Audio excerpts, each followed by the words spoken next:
Cincinnati, Ohio, so we're a long way from home. There's a line about a mile long behind me, so I'm excited to get inside and see these matches start. I'm here from Sacramento, California. I'm Doublelift's #1 fan. I'm so excited to see all the pro players together. I'm really excited to come and see the Korean teams, especially SK Telecom 1.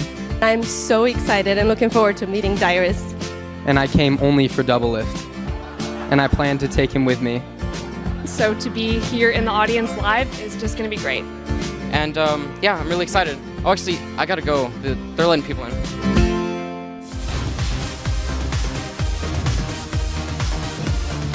Welcome back to the Season 3 World Championship live from Los Angeles, California. And I gotta give mad props to every single one of you guys out there in the audience. It's awesome to have you here. And thanks for queuing up for hours beforehand.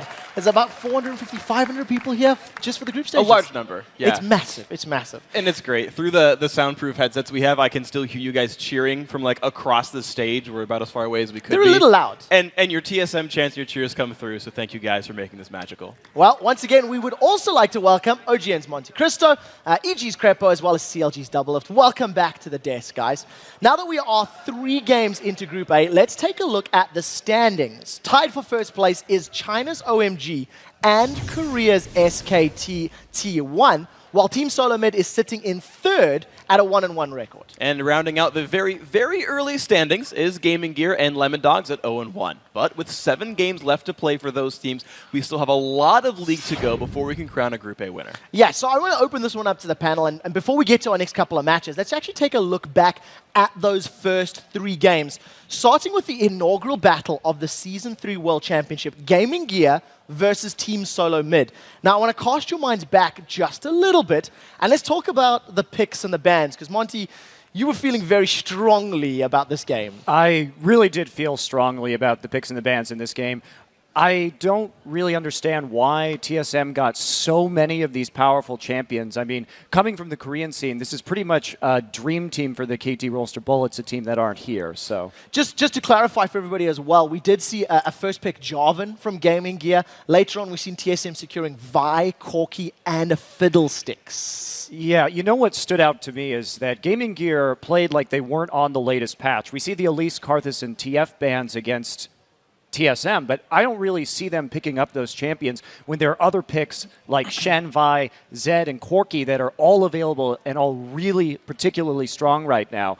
And the other thing is they gave them so many options with this composition. Vi coming in, or Shen coming in onto Vi into the back line is a great combo. Shen and Zed is a great combo to turn around a fight instantly, give Zed a little more time to deal damage. It's just absolutely terrifying. And Corki with that Trinity Force is pretty darn strong right now. Yeah, really there was a heavy emphasis on TSM's bottom lane.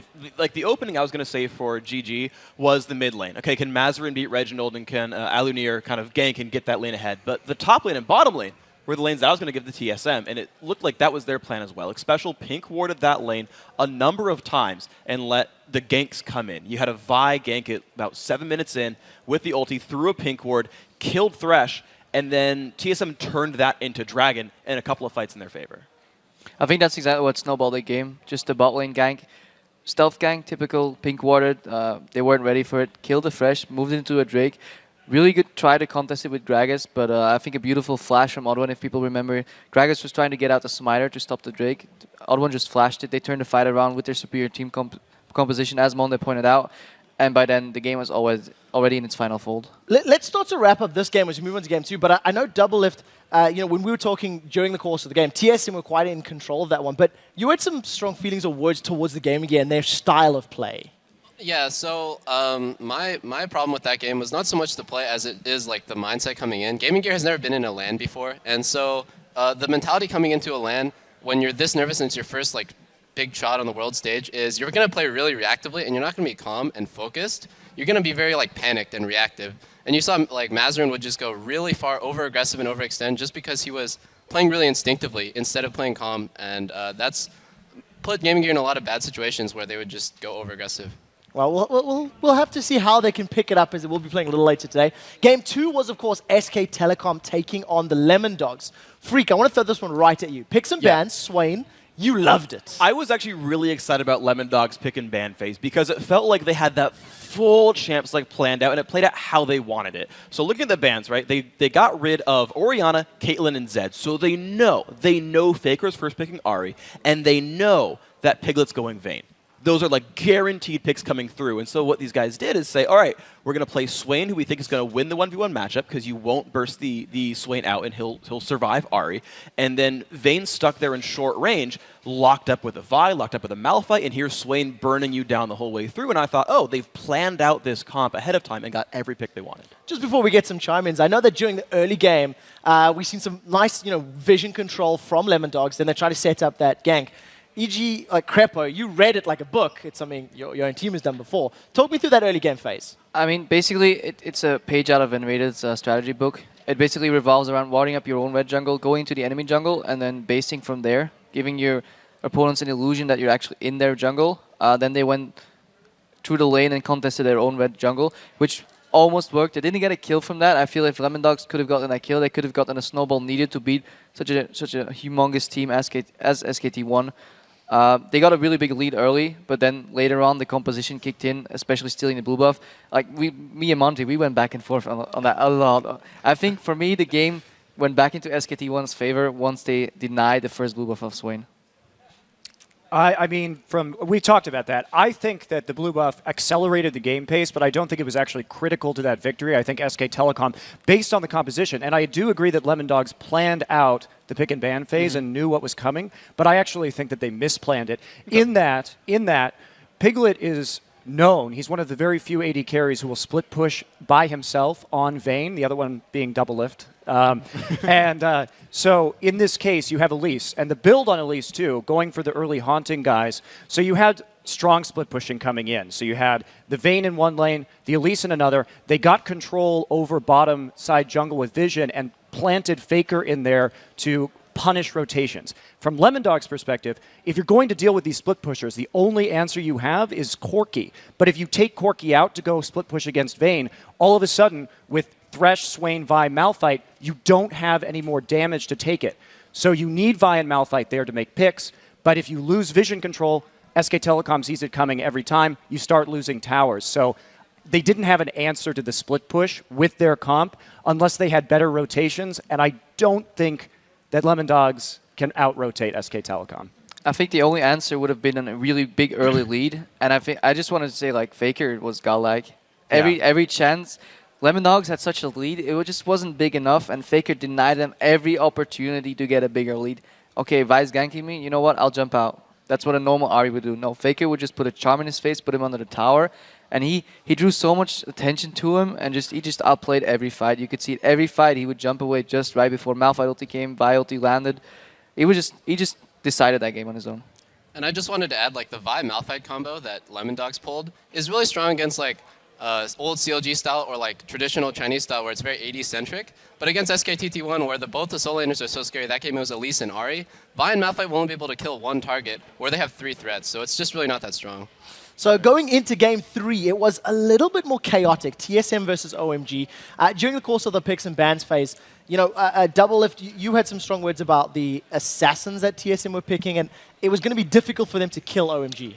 Yeah, I definitely felt like TSM had a very assassin-heavy team comp with Fizz and Elise, and I believe their top lane was Rumble, who I kind of consider an assassin as he's a backline disruptor.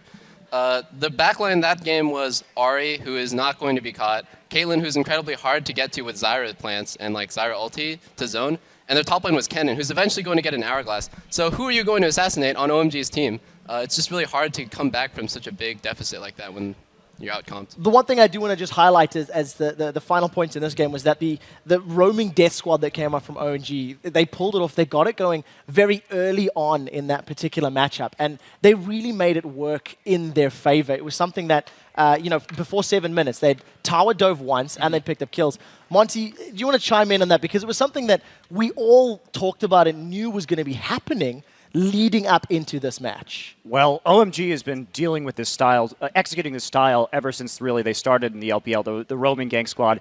And It did work. They got that first blood at 3 minutes, but it is difficult if the other team starts pushing down towers or putting pressure on the other side of the map. I feel that it leaves them very naked and exposed in a lot of ways as well. And for me, why OMG took so long to close that game out was because of their composition. They only had secondary initiation. They didn't have a primary initiator, so they had to engage in poke wars around Baron, and Cool ran out of mana because he was trying to assassinate. So it could have closed faster if they had a better initiation. Well, we'll have to see if they can learn from some of the mistakes that were made and try to pull themselves back into games later in the day. Now that you've heard from our take on the teams, let's see what you guys had to say about Group A. Earlier today, we asked you, who do you think is the strongest team in Group A and why? And here's what you guys got back to us. So at CrossNob, I think OMG, because their unfaltering mechanics will give them the advantage over more inconsistent teams like TSM. Crepo, do you want to chime in on this one? I think based on the games we've seen so far, the unfaltering mechanics were on SKTT1, and OMG didn't look as good as I expected them to be. I can actually see Lemondogs pulling an upset against them later. Ooh, some big words. At IRE Bus 9, he says, although I wanted to say TSM, I'm going with SKTT1. They have a very strong laning phase, and an early lead will give them a win. Monty, what do you think about that? I think that the strength of the Korean teams, now we saw Lemondogs do well in lane, but it's about their mid-game rotations and their decision-making, and so I don't even think SK Telecom needs an early lead to take wins. Well, we'll have to see if... there's a lot more to play. 7 more matches under the We saw that, actually. Yeah. What a fanboy, dude. Fanboy. Slightly biased. Well, at that dude 88, the strongest in Group A is OMG. It's in the name. I expect Group A will be kneeling before them when all is said and done. Freak, as you know, a one-line god that you are, what do you think of their name? It's great. At Silence says the best team in Group A is clearly Godlike? T1. They just came off of a winning OGN after being down 0-2 to the Bullets. They are the powerhouse. And Double Lift, what do you think?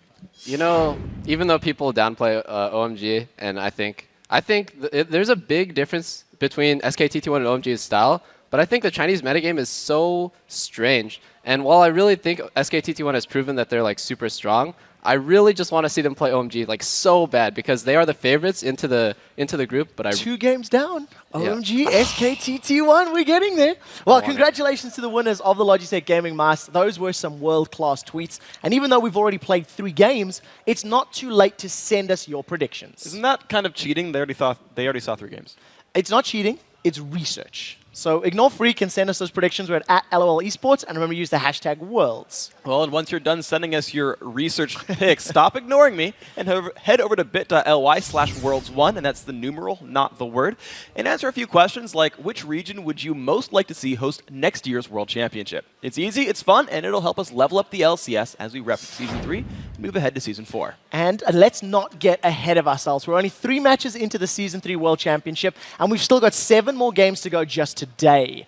Coming up next, it is Europe's Lemondogs taking on the wildcards GamingGear.eu, followed by China's OMG battling Korea's SKT in a battle of the MVP mid laners. Double is nodding off on the side. Cool versus Faker. And after that, Group B takes the rip with North America's Vulcan taking on European champions Fnatic. Then Europe's second Group B squad Gambit throws down against Southeast Asia's Mineski. Followed by that is Korea's Ozone looking to knock the air out of Vulcan. The last 2 matches in this incredible day of action feature Mineski taking on Fnatic, and in the finale, it's Gambit battling Ozone. All right, guys, after the first 2 games of Worlds, let's see how you've done with your predictions so far. Since all 4 of you picked the same teams in our first 3 games, you're all tied at the top of the standings with a perfect 3-0. And while the viewers went with TSM in the last game, are now 1 pick behind. So we're beating the viewers. Yes. It's now time to put those perfect records on the line and pick the winners of the next 2 games, starting with the Lemondogs taking on GamingGear. I think I know where you're going with this one. One of these teams is going to pick up their first win of Worlds. Let's kick us off with Freak. All right, gotta say Lemondogs, they were my pick for top 2 in the group. They're going to show it here. I think they looked very good against SKT. SKT is a better mid-game, but Lemondogs, just throughout, I think, are the stronger team. I have to say, Lemondogs is impressing me as well, and I'm having some reconsiderations about picking them or picking OMG over them, but Lemondogs for me as well. Buyer's remorse. Well researched. Crepo, who's next? After some really good research, as Monte said as well. I think Lemondogs are going to take this one pretty easily.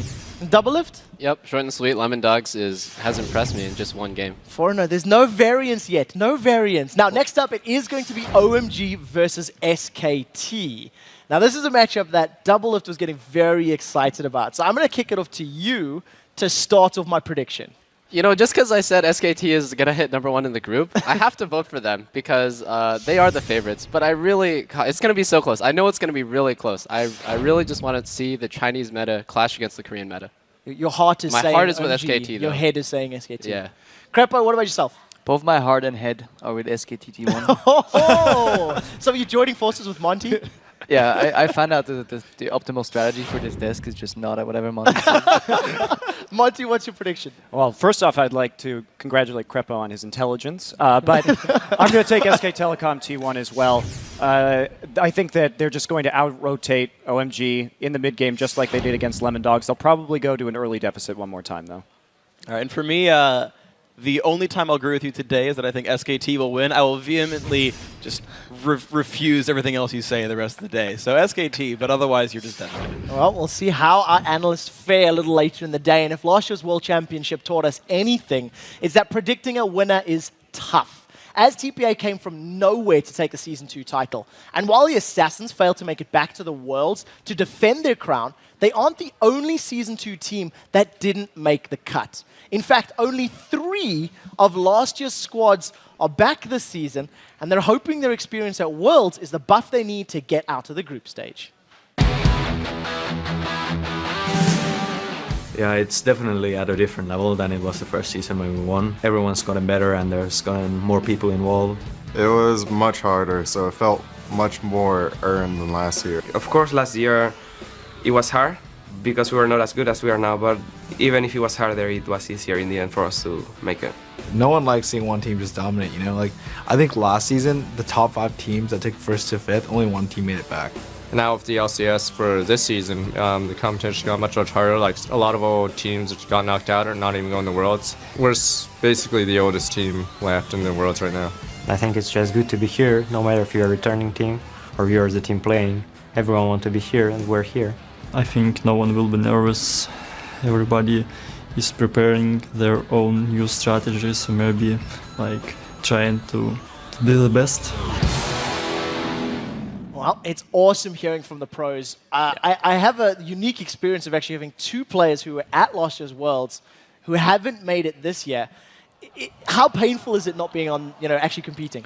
I mean, if we would have went out last year in group stages, for example, that would have been like really bad not making it again. Certain players at this desk may confirm. a little bit of pain, a little bit of heartfelt actually, pain. No, it's even worse if you got really close. We got really close last year, and we took a dive. Let's face it, we were top 3 last season, and it was really hard to get on the same level, and we just didn't. So Monty, I see you're itching. I am. I mean, you say these 2 guys didn't make Worlds. Well, I'm CLG's coach, so I didn't get to coach here either. So I feel a little sad as well. So it is worth pointing out that last year CLG made Worlds, and then you joined as coach. And they had to fight for their spot. Ooh, that's some strong words. Guys, we do have to take a very quick break, but when we return, Europe's Lemondogs battle the international wildcard, GamingGear.eu. Don't go anywhere. The League of Legends Season 3 World Championship. We'll be right back.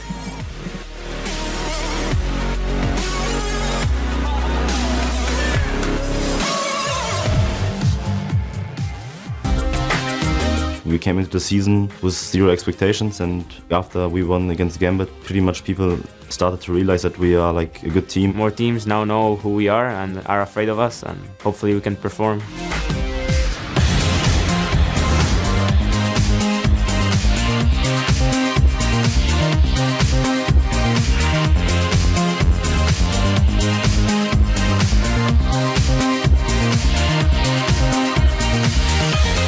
Welcome back to the group stage of the League of Legends Season 3 World Championships. I'm Rivington Bislam III, and joining me in this broadcast duel lane is Sam Kobe, Hartman Kensler. It's time for our 4th game of the day. That means Europe's Lemondogs versus the wildcard champions Lithuania's GamingGear.eu. And both of these teams come into this match off a loss in their first games. Yeah, I was kind of surprised in GamingGear's first game. They were definitely outmatched by Team Solo Mid, and they looked exactly like they looked over at Gamescom when I was over there. Pretty much had the exact same champions. The only thing they really switched out was taking Ezreal, maybe in an attempt to use the new Trinity Force, but they even failed at that. All right.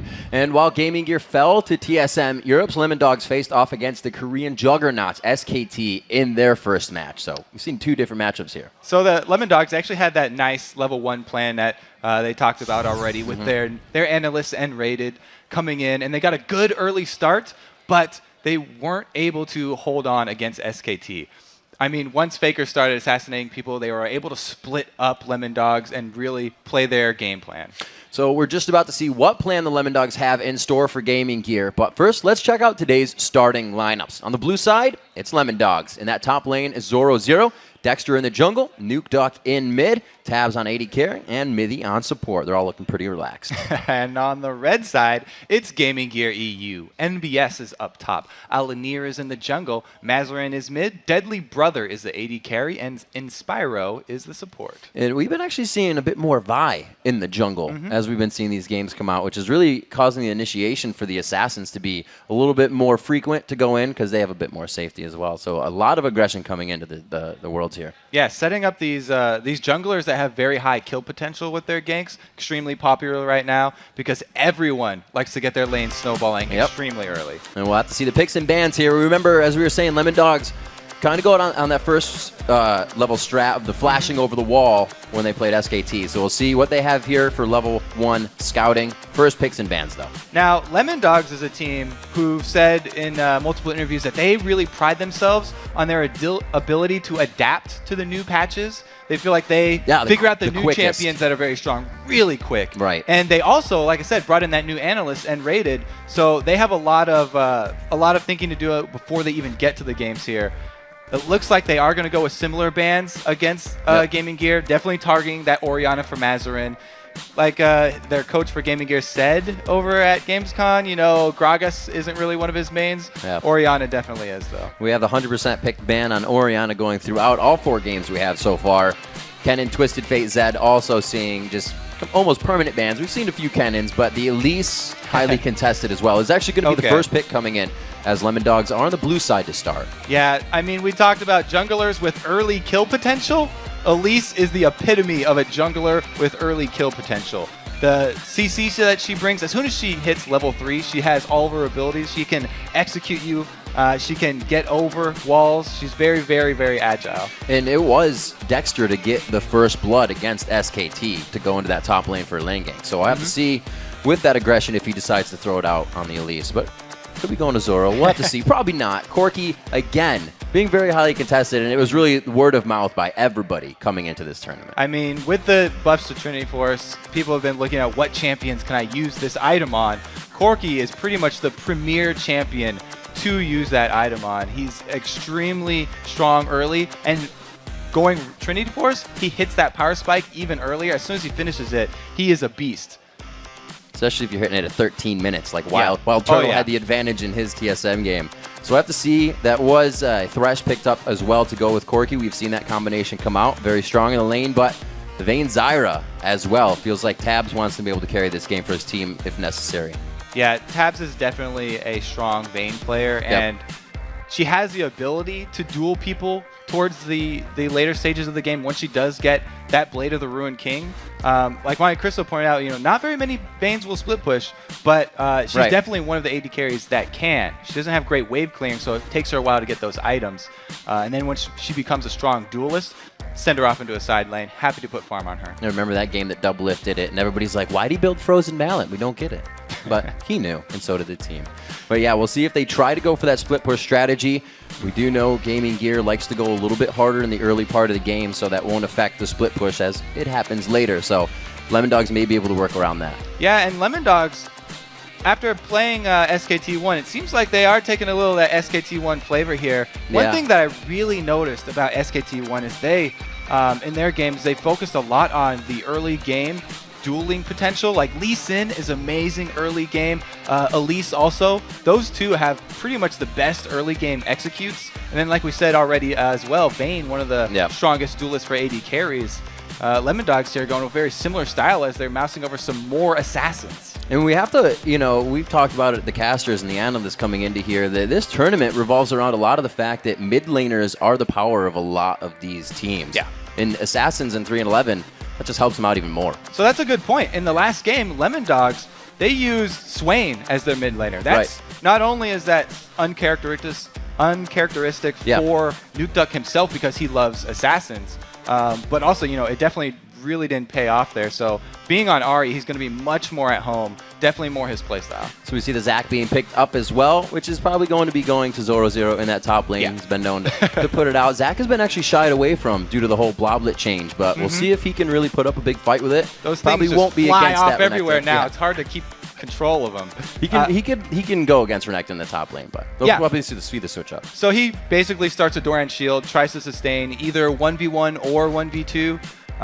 The thing with the last game as well, they also went back to their Malphite for him before in the top lane, and as D-Man pointed out, that was something he started the EU split with, but he was 1-3 on Malphite in the EU split, so that's the only champion that Zoro had actually a losing win rate on, and he'll be much more comfortable on this Zac. We do see the Renekton being picked up again, and actually the Fizz coming up right there. So we'll have to see what they decide to do as we get into that. All right, well, the teams are heading into the Rift. Let's take a peek at who you guys think is going to win this matchup. According to LOLesports.com, 85% of you think that Lemondogs are going to come out on top. And all the analysts said Lemondogs as well. So I think they have quite a good run coming into this one. They're bringing out not much of a composition that they did before, but GG is. They have that Renekton, they have that Jarvan. They're kind of trying to go for the same thing. I mean, I talked a lot about Lemondogs here, but GamingGear are making some adadaptations this game. They there are a few. A couple more things. They went with the Fizz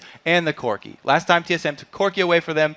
Now they feel like they're going to be the ones in the driver's seat here. And they've also added on that Fizz, very strong assassin there, instead of the Gragas for Mazzerin. All right, Kobe, let's get this one started. The players are ready. The fans are ready. Lemondogs versus GamingGear.eu to go off your 4th match of the day here at Worlds. And we are on to the Rift. All right, so we have a Fizz actually starting Doran Shield this time. So he's looking to sustain through the early stages of the lane phase, like most Fizz do, but really most Fizz start with the Crystalline Flask so they can regen that mana as well. It just means that he's going to have to use his abilities a little bit more sparingly, and he won't be able to use them as much to grab last hits. So he'll have to be very good with his auto attacks for landing those hits. You just put down a mirror in the middle of the map right now because that's what both of these teams are doing, except for Tabzz. He's kind of got himself in a scary position here. GG continues their move down to the bottom lane. They are going to be able to see him. I don't believe Spiro has taken anything for himself yet. He has to force the flash. That means that bottom lane is going to be a bit scarier, and they're going to have to play safe. GG still on the invade. Now the thing is, if their duo bottom lane actually runs into a single champion and they go for 2 versus 1, then he should be able to sit on that cooldown for flash and be a little bit safer. We'll have to see where they actually end up sending this this Tabzz and Mithy lane now. Because Mithy, wow, in that last game as well, he definitely impressed me. Mithy really a very strong support here. The early laning phase kind of just threw himself right into the AD support lane and really got a good amount of damage down. We'll have to see if he takes the same role here. Zyra, that disengage support. We'll have to see if the fact of going in and disengage with Zyra hurts that bottom lane. And actually, it is worth pointing out that in the last game where Lemondogs sort of caught SKT in their own jungle, the dual lane burned their flashes there too, and they still got first blood. Yeah, it's because Vi didn't. So I think SKT thought they were playing safer. Lemondogs just trying to get the mind games out as soon as possible. This time, it doesn't seem like they had that scouting they did before. We're going for pretty much the orthodox start on both sides. A good amount of wards, and it was a 6-item inventory for those supports. So they got filled, or 5 rather, inventory, as it would be in this game. Filled up, so we have the wards. They're holding on to the Explorers, though, because they want those wards to last in the jungle for safety in lane. And since Jarvan has started his red buff, he's going to end his route after getting double buffs down on the bottom side of the map. So he could easily rotate down here and try and take advantage of Tab's lack of flash very early. There's no wards up in the bottom either. So Alunir really right now has to make a choice. And if he goes down bottom, it's going to be dangerous here for Lemondogs. Well, he's not going. They do land a hook, see what we have. This is scary for Tabzz to be diving in here. The exhaust is down, but they got the damage beforehand, so they're not too afraid of the engagement now. With Tabzz' flash down, LD still being very aggressive in the bottom lane. He's got another pink ward left here as well for Thresh, so he could actually go clear out the one. They saw Mithy just put this one in the side lane bush here, looking for the Jarvan to come over. Maybe Alanir actually is unaware. He's just going to go right in there onto the ward. Hatching that pink ward right there. Yeah. That's all right. So only a little bit of time spent down bottom. At least he gets the head away right at the beginning of that one. 3.5 minutes in, obviously seeing that these lanes are matched up. We talked a little bit about that top lane, the Zac and the Renekton. They're going to pretty much be on an island with Alanir creeping around here. He was seen, and we can see Dexter making a move actually too. Looks like Alanir trying to get some counter jungling off, but he knows he doesn't have time because Dexter's walking right through the lane, and he comes for the gank now. It's going to be tables turned on Ahri. Keeping good eyes on everything around. A little bit of harass here, and it will be the damage from Nukeduck to turn back on Alanir. It's really not going to cause them too much trouble, but they are making sure they get the damage down that they can, and that means Mazzerin went in for a bit of aggression here as we're looking at the bottom lane. Yeah, those plays right there are the types that... oh, here we go, a cocoon onto Mazzerin. Those plays are the types that we saw from Faker that Crepo was pointing out, where Ahri's not just leaving, she's getting damage on the jungler, making him pay for the time spent middle. It's almost like assessing the car accident you're going to be in. Can I get out of this safely? And if I can I do it in a nice way? And 4.5. What? This game is really going to have a slow beginning as they have stacked up with the 2 versus 2 lanes and the 1 versus 1 very even up there. They're also very similar compositions with the beefy top laners, neither one running teleport, so they're just going to be smashing heads up in that top lane, whereas the mid lane has both of the assassins, and as soon as they hit that level 6, then we'll probably see some action up there. Mithy and Tabzz are playing this bottom lane great as well. Like we said, with that flash down, really avoiding that early quick Q burst of Corki in the lane, and Spyro not looking too good right here. Goes down below 100, and it's going to be the quick kill, but it actually goes over. First blood to Mithy with the 2 assists going on to those carries. Beautiful tower dive. Elise is one of the best junglers at pulling off those tower dives because she can drop tower aggro, but she didn't even have to. Trying on the answer! Oh, the flash and the pull-in! He gets the kill on Mazzerin. Amazing play by Nukeduck there. That was so good from Nukeduck, and he almost wants more. If he had a little bit more mana, he would be chasing Jarvan right now. This reminds me of something that Crepo was actually talking about very early. He said, you know, Mazzerin, although he came up with big plays at Gamescom, he looked like sort of a regular, very high ELO European mid laner. Wow, DeadlyBrother taking a lot of hits here. Nukeduck just showing that he has he's on another level. There was a very beautiful flash to get the backswing of the Orb of Deception to kill. And Lemondogs is completely playing together. You push out Mazzerin that hard, you know the jungler's going to have to be somewhere, so you see Tabzz and Mithy still being ultra aggressive in the bottom lane. Zoro doing what he does, like, you know, Crepo said, like anybody from the EU casters would say. He's going to sit up there, make that lane his own until he become a bully. At this point, when your bottom lane is getting kind of chunked down very low, and they were this GG team was the first ones to have to recall, then you have to start worrying about dragon control here, as GamingGear's bottom lane are going back for a second time after shoving into the turret. Tabzz and Mithy feel like they have a really good handle on it. You do overall look at how the game is flowing. 1,000 gold in the lead of Lemondogs, a level in that mid lane at 6-5. Mazzerin still waiting to get his Chum the Waters ultimate up. And we'll have to see what his team decides to do there. With that, it does give him a pretty good zone towards Dragon, but it's just too much disengage for LD, so GG's going to have to find a different way back in this one. And Nukeduck, after getting that first blood, has just rushed the Negatron cloak after his dual rings. Pretty smart. So he is not afraid of this Fizz all-in right now, and he's going to try and bully Mazzerin and increase that CS disadvantage. Oh, he goes in. He just used Trickster. That's going to leave him quite open. He's forced to flash. The Orb of Deception comes back, catches him on the tail side. Almost gets hit up by Chum the Water a few times under the turret, but another kill. The focus on Mazzerin and another 5 minutes for his flash to be down. And now he's looking to go contest this red buff. Alanir has a few more seconds, though. He's able to get it. Dexter wants to contest. Dexter is going to be able to contest. He may have the movement here, but it was actually MBS to make the move first. Zoro still in lane, so it looks like they are going to get away nicely with that. Yeah, that was good communication. Zoro calling out the rotation, and Dexter, having used both of his spells right there, couldn't have any more bursts left in the chamber. So LD just trying to be aggressive, trying to be a nuisance around the map. They can't get the red, but they are going to be able to go ahead and grab up this blue, making, oh, they are going to take it. Reset that, so they have the timer. They want to be able to control the bit of the advantage that they have, giving everything that they have. Now Ward's in the jungle as well, quite deep behind first tier turrets. People always talk about how Europe is such a mid lane focused meta right now. Right. Having Nukeduck get this far ahead and 2 kills already on Mazzerin frees him up to be the point man for the rest of Lemondogs' mid-game play calls here. Since they have the stronger mid laner who can force out Fizz, they're easily able to go steal away that blue buff. We'll have to see what GG can do. Still haven't seen movement from the top laners yet. Nothing even towards Dragon, even with the amount of aggression that Lemondogs has shown and won on the bottom lane. So Lemondogs taking this very slowly here. 2,000 gold lead for him. The death sentence just missing. So you can see GG still trying to make things happen in the bottom lane.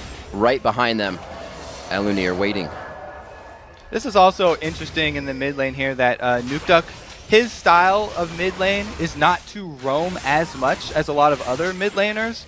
He likes to just hoard up his money in the mid lane and continue to snowball his advantage there, and then transition it later to the mid game into split pushing. So he doesn't really gank his side lanes as much as, say, Tabzz, who is on his team, who used to be a mid laner. He would more rather just continue to bully Mazzerin here, and it just looks painful for this Fizz.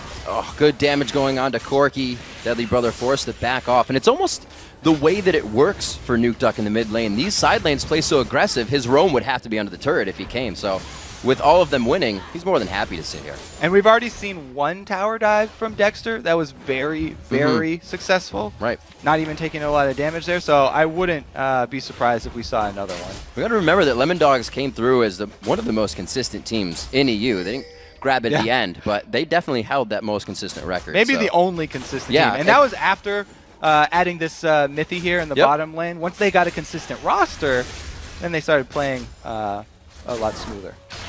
So we'll have to see a big thing here for Gaming Gear, obviously, is Mazzerin in mid, but it's also to watch if Alunir, you know, is around him, is helping him a lot. Because if Alunir gets going, that means Mazzerin follows behind, or he has to carry the game himself. And right now, every lane is having a hard time, so it's not quite sure to say yet who's going to be the one. Mazzerin does need to get some focus from Alunir, though. He's been out of lane too much. Ooh, hook in the box. Or Mithy, rather, right under that. Stranglethorn goes down, but it looks like they are going to be slightly disengaging. DeadlyBrother goes in. It's going to be a trade on the supports as the missile hits, but it could be DeadlyBrother going down as well. Does he have the Valkyrie? He flashes over the wall, but the rappel had not yet ended. Good hold by Dexter. Yeah, good job by Dexter holding on into it until we have the flash from Corki. Able to get that one now, and that was because the mid lane lost that Alunir couldn't be there. That's why the man advantage was for Lemondogs here. They had an extra person, basically, because of this mid lane bullying. Whenever you're the jungler and you're forced to go cover a lane, you know, you may get a lot of flack from the other teams because you're not ganking. How much ganking have we seen him been doing? No, it's lane cover. Yeah, exactly. You're right. You're absolutely right. We'll have to see if he can get himself back in. We saw him even having trouble getting his own red buff. His blue buff was recently stolen. We are going to see the first turret finally going down here, as we said. Be a little slower as the lanes were matched up, but that does go to Lemondogs at 11.5 minutes. And the Abyssal Scepter now completed for Nukeduck. So he has not only that extra magic resistance now, but that gives him the extra magic resist reduction for the enemies. And even though he doesn't have the Deathfire Grass Burst, he'll be able to take out either of the squishier champions here for Gaming Gear. Zoro definitely in trouble now, though. As we take stock here, we see Mazzerin going to the top lane. He has 67 CS, so he's trying to make up on 30 CS here. He's 2-0 in that mid lane. He goes for Chum the Waters, throws it out. This is, I believe, not going to be a passive for Zach here. If he does have it, they're going to... No, he does have the passive, right? He has not gone down whatsoever in any gank, but do they have the time? Nibs on the backside doesn't want to take aggro from the turret, but he's about to get it. And with that, gets enough health back to make it out as Nukeduck starts his pursuit. Dexter's coming in, and NBS is extremely low. Oh, dear. The time it took them to do this, you know, we say if it takes more than 10 seconds, you might want to back out. They're forced to go for a flash there, but all in all, works out for him. Ooh, very, very close there. Dexter, sometimes you can mind game the person you're chasing if you just hold on to your skill shot, CC. Cocoon, very similar to Amumu's bandage. If you just run at them, then they'll dodge back like that a lot of the times, expecting it to come out. But throwing out the max range one right there allows NBS the juke and then flash away. Let's see what considerations are being put into this inventory. Like we were saying, 100 CS to 75 there with the Abyssal Scepter. Both have picked up the Dorans because of the potential assassination in the early part of that game, but that's not something Nukeduck is worried about anymore. You can see the aggression for Lemon. They know they're going hard now. Yeah, this is going to be a very difficult mid-game for Gaming Gear. Like I said, they have very similar champion ideas here, and it's just that Lemondogs have a much stronger assassin that will be able to bully everyone when Nukeduck does go split pushing. And this gets scary for him now. They just lost bottom consecutively, then losing middle, and it just seems like Lemondogs is really rotating. They didn't get too much of a fight to activate that. We just had some action in the top lane, but that means, or what that shows is that, you know, GG trying to get back into this one. It is 5-2. Bit of that 4,000, now 5,000 gold lead coming in for Lemondogs. It really hasn't been inched back yet by Gaming Gear. And we may be in for a longer game than you would expect with this sort of league, because Lemondogs are known for being very methodical in the way that they finish off games and very careful with their play.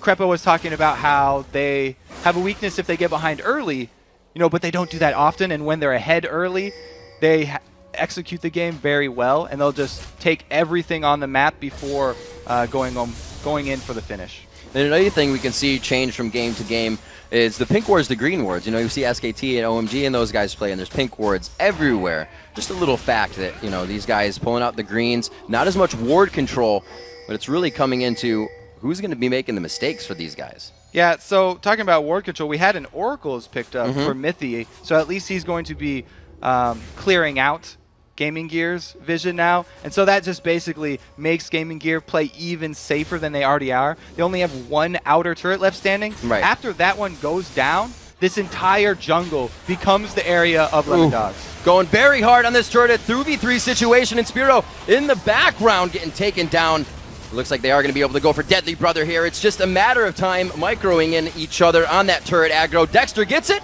He gets away with the flash. Not too bad for Elise, though. Double kill coming in. Huge for Dexter there, making plays. Yeah, there's the second tower dive that we were talking about. Great job by Dexter executing up there, and that was, again, Oracle bot by Mithy. Able to clear it out. Not much hope for Gaming Gear here. 7-2. Definitely looks like Lemondogs do have the lead that they were looking for in this game. They came out with quite strong picks that would allow them to do this. Like you said, that Elise on the early game was going to give them the advantage, and they used it huge. It's really the way they were able to get that first kill in.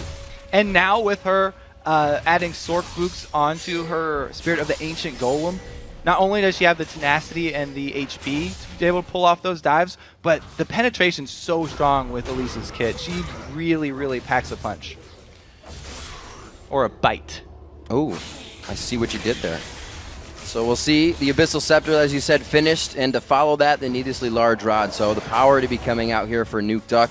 Still waiting to finish those tier 2s. Everybody's sitting on their tier 1s pretty much at this point. With the damage being the one to come out, Nukeduck looking for another fight. He gets Chum the Waters. This should still be in his favor, and Mazzerin realizes that halfway through. One last Spirit Rush, but the Trickster and the flash after. The orb misses, but it's only going to be an auto attack and a whip to the face by the 9th tail. So that's another weakness of Fizz. If you use your Playful Trickster for the area of effect damage to clear a wave, then that opens up your weakness. That's your escape, and Nukeduck does a great job capitalizing on that. Mazzerin goes down once again, and it's more damage onto this mid turret. And again, we really haven't even seen a Cataclysm coming from Alunir, and it's not his fault. He's just had no chance to not be guarding a lane. The lane hasn't been the gank for him to come in, as we've been saying. It's been him to soak up experience, which junglers like to do, but they want to be able to participate with their team. So it kind of reminds me of Makuza's rules of solo queue jungling. Never go gank the losing lane there. So he really did not want to make an appearance in that Fizz lane middle. It honestly can make things worse. Yeah, if there was a 2 versus 2 situation, they would both get creamed. So we see the Sheen coming out here. Fizz trying to get to that Lich Bane as soon as possible. Still gives him a scary amount of damage that has to be respected. We'll have to see. 12 to 11, he's still one level below. 10 to 9 in the jungle as well. Looks like all the other lanes are seemingly matched up. 8-2 here at 18 minutes, and now it's an 8,000 gold lead. And you can tell how confident Lemondogs are. They even have their Vayne Tabzz is going Bloodthirster. Something that, you know, Doublelift used towards the end there in the playoffs, but even after, he felt like he regretted it a little bit. He really loves the blade build, but Bloodthirster, it gives you pure damage for taking down turrets. They and go sustain. right onto NBS, knowing they have that definitive power to just take one person out and be out before the team can rotate. But it's not going to be enough to take out a Renekton, especially when he's a lifeguard. Keeping everybody safe. They are going to guard the turret, but now it's Nukeduck split pushing. They're kind of spreading GG thin when they can't afford that right now. Like we talked about, Nukeduck is a very scary split pusher at this point. All that you can really do is try and CS a little bit under turret. Even he is going to get tower damage here. You can see the siege clear okay for now until that power is a full team of 5. GG able to hold with 3, but look at that damage on the turret. It's held, but it's going to go down eventually. Still moving in, Tabzz just on the back line. His positioning being very good all game. You can see him letting Zoro get up to that front. He was tanking the turret, but still being the 80 carry that he needs to be for his team. Only 2 deaths coming in. That's 1 for Zoro. We saw the top lane gank for him, and we did see Mithy going down once. And that's 2 of the best people to really be going down there. The one that wants to throw himself in for the team and the one that's going to be worth the least. So yeah. Lemondogs looking real good right now. Like you said, they know it, and they're using that fear to their advantage, just showing themselves in lane and pushing them out. This is the reason why everyone talks about how when Lemondogs get their lead, they usually win the game, and that's why most of their practices even, if they just get an early lead, then they'll restart. Mithy down, very low. The Cataclysm onto the already dead support, trying to go very hard on him. This gives LD time to size up the fight. They're looking at what they want, and right now it's only going to be on the outside. Tabzz does get too far ahead this time. Gets the chum the waters on him, but the barrier's there. NBS and the rest of the team weren't ready to fully go in. They are, again, microing the damage in and out. Zoro low to under 100. Tabzz is now 5, now 300, but they're going back into the fight. DeadlyBrother low. They could be acing the team here, and Spearow gets out by himself, and Elenier wasn't even able to make it to the fight after the first engage. GamingGear had just been bleeding money all over the map, so they had wanted to try and make their play. They got the kill on support at least to start that one off, and were able to turn it into another on Tabzz, but they still end up going down. Yeah, Zyra, great ultimate right there, delays the rest of the team so that they're able to take out Elenier here, almost chunking him all the way down. He has to exit the fight with that Thresh Lantern, and that leaves them basically in another 4 versus 4 situation, even though they were the ones who came up with the first kill. And Zoro feels confident because he does have that passive available. Now it's just up to the rest of the DPS from Lemondogs.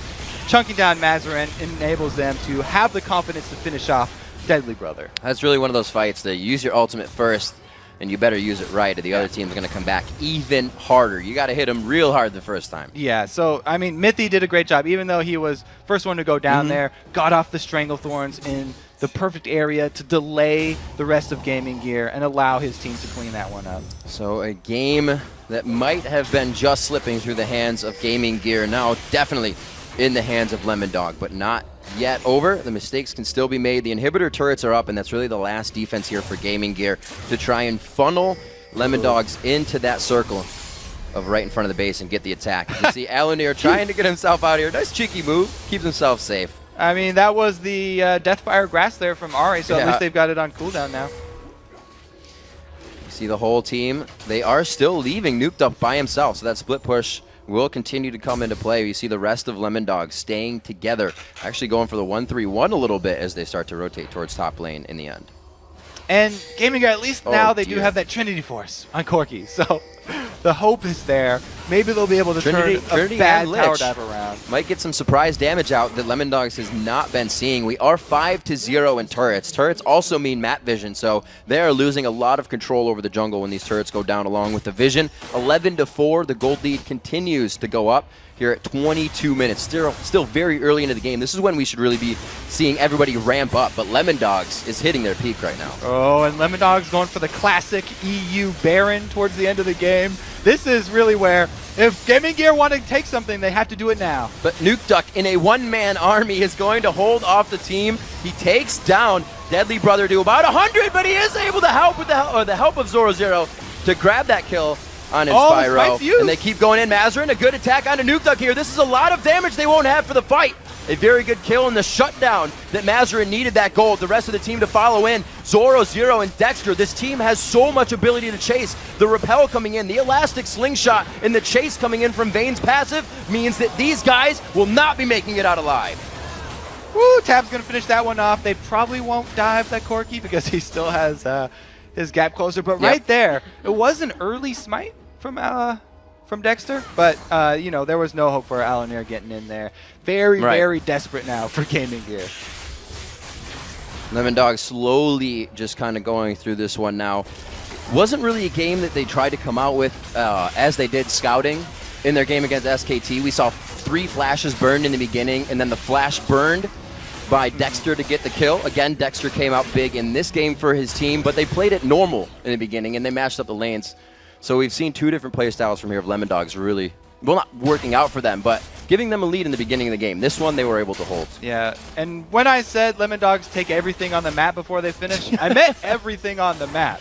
They had just cleared out the buff. They got Baron into Dragon just for that extra gold lead, just to stack it on top, fatten their wallets. And now, the blue buff at least will be secured here. I don't know. Nukeduck really wants to steal it, but he doesn't even have vision on it. This You can't assume. You can't assume. Oh, wait, very close. Oh, it didn't go. It was coming on the backside. He almost grabbed it. They get a small win. But to stand there by himself, that's not what you want the other AP mid to be doing. You cannot give him that kind of freedom. He should be at least warded, but that's not even what they can do right now.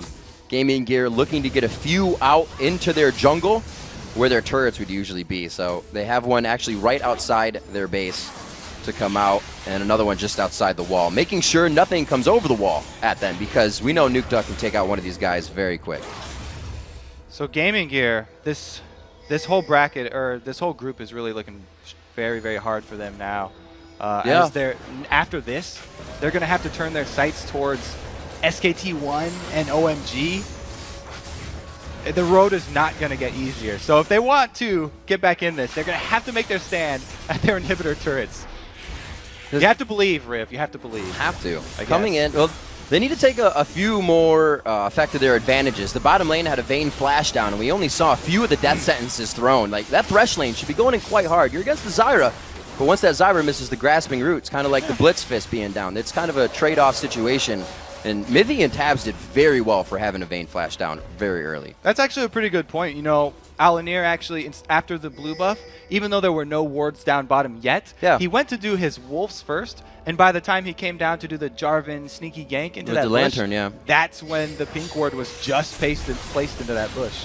Still trying to get a bit of aggression, but see, that being down now allows a few taps onto the turret. Tabzz taking some good damage there.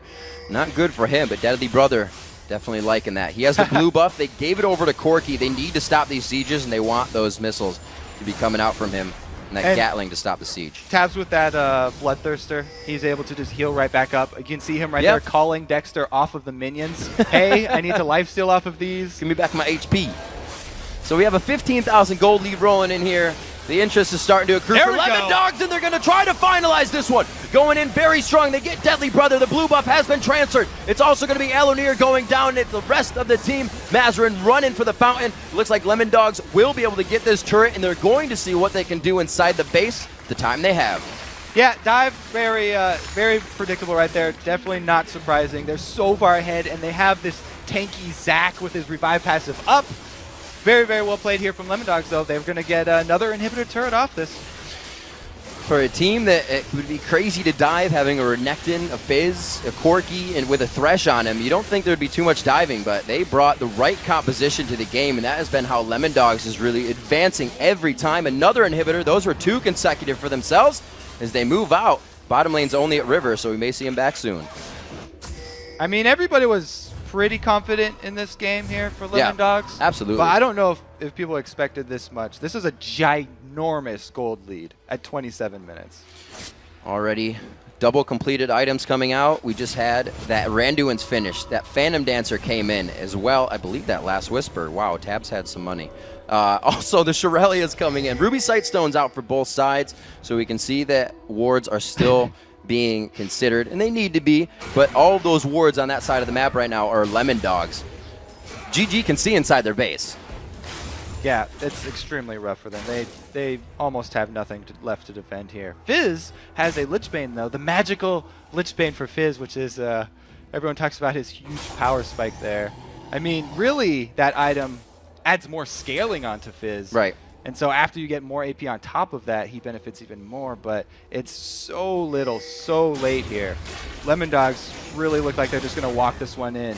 And true to form, they aren't even going to go straight for Nexus turrets. Nope. They want every single building destroyed. There's still 3 turrets on the map, 11 in total for each team. So they got some stuff to take down here. Still going at this. We have to mention that Nukeduck mid lane as they almost go for this turret, looking like they want an aggression of a fight. And see how sure they are. Coming in so strong. That 239 to 155 CS on Nukeduck over Mazzerin. 3 full items to 1 completed Lich Bane. There we go. That is so much credit. Give it to him. The Spiral going down. MBS on the backside, and the fight is completely split. It's GG trying to keep themselves alive here, but I think Lemondogs has the base to themselves, and they will have the Nexus. So they take the turret, bypass inhibitor. They're going to end this one off. Some nice golf claps from the crowd. Definitely a game that went very fast in Lemondogs' favor. If they end this one before 33, 34, it's going to be our fastest game of the day so far.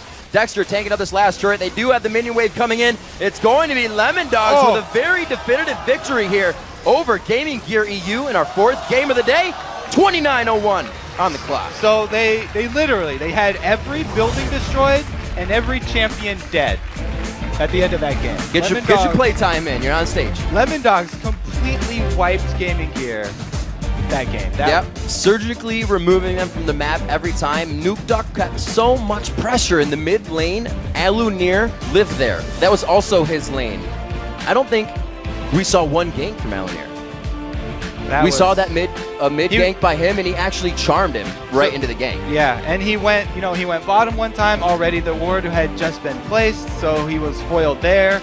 Really, stalling out the jungler and destroying the mid laner is basically the game plan for these European teams, and Lemondogs just crushed it there. And it was very methodically done. You have to give them credit. At some point, it's easy to become lax in that kind of strategy, in that much of a win. You can say, all right, we have this, you guys just split push and do that. And that's when you get your 2 people picked off, and they start to roll up and get a little bit of an advantage back. So it's good that they kept the mindset of we need to keep going strong. Yeah, and that's why I was talking about where Lemondogs during scrimmages versus other teams when they're practicing. Going hard. If they get an early lead, they don't even finish them out. They just restart the game and start over because they're so confident in the slow, methodical way that they finish them out that they don't feel like they have to go through the motions. Right, and again, we got to remember that one matched up. We've seen them kind of play two play styles. Lemondog didn't beat out SKT, but they did go for a 3-man flash over Golem to red. This time they went pretty clean, steady, and easy.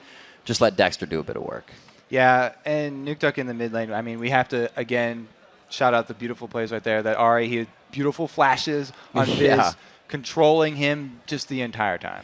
All right, so a big game for Lemondogs there and a big lead on the win. We're going to take a quick break, but when we return, Cool and China's OMG take on Faker and Korea's SKT in a battle of tournament favorites. Plus, Team Solo Mid's Reginald will join us to talk about their first day at Worlds. So don't go anywhere. The League of Legends Championship Series World Championship. We'll be right back.